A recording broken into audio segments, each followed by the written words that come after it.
അയോധ്യ രാമക്ഷേത്ര പ്രാണപ്രതിഷ്ഠയ്ക്ക് മുന്നോടിയായി കോട്ടയം ജില്ലയിലെ വിളക്കുമാടം ഭഗവതി ക്ഷേത്രത്തിൽ ശുചീകരണ യജ്ഞം നടന്നു. ബിജെപി കർഷക മോർച്ച ദേശീയ ഉപാധ്യക്ഷൻ എസ് ജയസൂര്യന്റെ നേതൃത്വത്തിലായിരുന്നു ശുചീകരണം.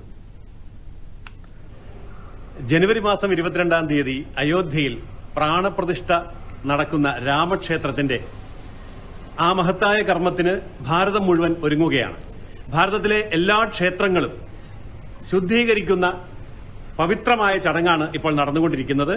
ഈ ചടങ്ങ് നടക്കുന്നത് കോട്ടയം ജില്ലയിലെ വിളക്കുമാടം ഭഗവതി ക്ഷേത്രത്തിലാണ്. ഇന്ന് ഈ ക്ഷേത്ര പരിസരം ശുചീകരിക്കുകയാണ് ഇവിടെ എത്തിച്ചേർന്നിരിക്കുന്ന രാമഭക്തർ എല്ലാവരും. രാമക്ഷേത്രത്തിന്റെ തുടർന്നുള്ള പൂർത്തീകരണ പരിപാടികളും മറ്റ് ഉത്സവങ്ങളും മറ്റ് ആഘോഷങ്ങളുമൊക്കെ ആരംഭിക്കുന്നത് ഭാരതം മുഴുവനുമുള്ള ക്ഷേത്രങ്ങളിൽ ഇത്തരം നവീകരണ ശുചീകരണ പരിപാടികളോടുകൂടിയാണ്. ഈ പരിപാടികളുടെ ഭാഗമായി 22-ാം തീയതി പ്രാണപ്രതിഷ്ഠ കൊണ്ട് ആ മഹത്തായ കർമ്മം, ചരിത്രപരമായ ദൌത്യം പൂർത്തിയാകുമ്പോൾ ആബാലവൃദ്ധം ജനങ്ങൾ, ഭാരതത്തിലെല്ലാവരുമുള്ളവർ മുഴുവൻ ക്ഷേത്രങ്ങളിലും ദീപം തെളിയിച്ചുകൊണ്ട് ആ മഹത്തായ കർമ്മത്തിൽ പങ്കെടുക്കുകയാണ്. അതിനു മുമ്പായി ഭാരതത്തിലെ എല്ലാ ക്ഷേത്രങ്ങളും ശുചീകരിക്കുന്ന ഈ പദ്ധതിയിൽ ഈ ഗ്രാമത്തിലെ പുതിയ തലമുറ ഇന്ന് തയ്യാറായി ശുചീകരണത്തിൽ പങ്കെടുക്കുകയാണ്.